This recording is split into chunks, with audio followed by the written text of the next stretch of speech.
Hello everyone, welcome back to the new vlog. তো আজকে ছোট্ট একটা রান্নার ভিডিও তোমাদের সাথে শেয়ার করি, কারণ এই যে দেখতে পাচ্ছ যতগুলো গাজর রয়েছে অনেক দিন ধরে ফ্রিজে পড়ে রয়েছে। এগুলোকে তরকারি বানিয়ে খাওয়ার জন্য আনা হয়েছিল, কিন্তু আর ভালো লাগছে না গাজরের তরকারি খেতে, কারণ পুরো শীতকাল জুড়ে শুধু গাজরের তরকারি প্রায়ই হয়েছে।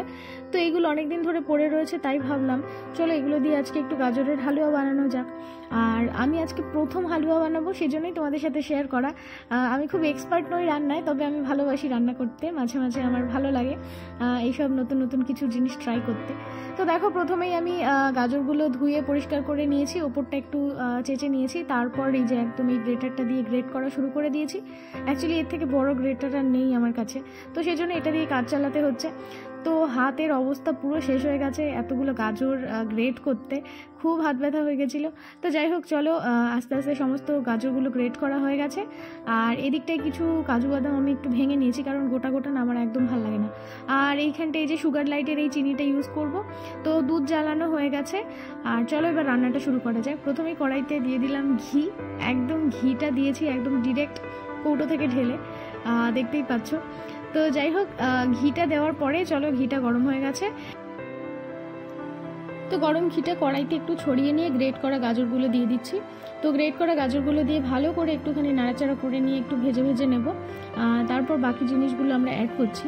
অ্যাকচুয়ালি আমি আগে ভাবতাম গাজরের হালুয়া বানানো খুব কঠিন কাজ, কিন্তু আজকে সাহস করে শুরু করে দেওয়ার পর দেখলাম যে না, খুব একটা কঠিন কাজ নয়। ওই গাজরটা গ্রেট করতেই যতটা হাতে লাগছে, তাছাড়া বাদ বাকি অতটাও কঠিন কাজ কিছু নয়। তো যাই হোক, আর ইনগ্রিডিয়েন্টসও খুব কম কিছুই লাগে, বেশি কিছু একদমই লাগছে না। তো দেখো, গাজরটা অনেকটাই কমে এসছে ভাজা ভাজা হয়ে যাওয়ার পরে। তো তারপরেই আমি যে দুধটা ফুটিয়ে রেখেছিলাম সেটা অল্প অল্প করে প্রথমে দিয়ে আমি মেশাতে শুরু করলাম, এবং তারপরে যতটা পরিমাণ লাগছে সমস্তটা দিয়ে দিয়েছি। আর দেখো এখন কীরকম ফুটছে, দেখে মনে হচ্ছে যেন লাভা বেরিয়ে আসছে। তো যাই হোক চলো এবার একটুখানি নাড়াচাড়া করে নিয়ে এটাকে একটু শুকাতে হবে। দুধটা অনেকটা শুকিয়ে আসলে তারপর আমি বাকি জিনিসটা, মানে চিনি রয়েছে যেটা, চিনিটা দিলাম। সুগার লাইটের চিনিটা একদমই অল্প লাগে, আর তাছাড়া তো গাজরটা নিজেই মিষ্টি অনেকটা। তো দেখো, চিনিটা দেওয়ার পরেও আমি অনেকক্ষণ ধরে নাড়াচাড়া করে নিলাম, ওটাকে একটুখানি টানিয়ে নিলাম। আর তারপরেই কিন্তু আমি কুচনো ড্রাই ফ্রুটসগুলো দিয়ে দেবো। ড্রাই ফ্রুটসগুলো দেওয়ার পরে একটুখানি এলাচ গুঁড়ো করে আমি দিয়েছিলাম, যেটা দেখানো হয়নি। তো খুব কম উপকরণে, খুব ঝামেলা ছাড়াই খুব টেস্টি একটা খাবার, আমার খুব পছন্দের। দেখো এদিকে হয়েও গেছে, এই যে নামিয়ে ফেলেছি।